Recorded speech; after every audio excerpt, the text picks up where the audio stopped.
Pero gaano katotoo na may relasyon kayo ni Alvin TV? Totoo, actually buntis na nga ako 3 months. Ay, sus na nga ba kayo ni Jowa ni Alvin? Hindi, si Alvin dito ko lang din siya nakilala, tapos nakasama ko siya sa travel ko sa Pinsan. Mabait naman siya, at the same time inilit niya yung mga vlog ko, tapos binidyohan niya ako as a videographer. Mabait naman siya, kaya para sa amin kami ni Alvin, okay naman kami, pero yung relasyon na magjowa, wala, layo naman Diyos ko. Hindi ganyan ang mga type ng lalaki. Pero gaba, gwapo mga yata ako kay Alvin. Gwapo mga yata ako kay Alvin. Si Alvin talaga hindi ko tayo, sabihin niyo na akong Juicy. juicy, wala akong pakialam.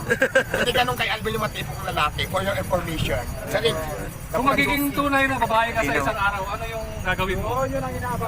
ano pa? Hindi ba sagot? Magpabunak kids!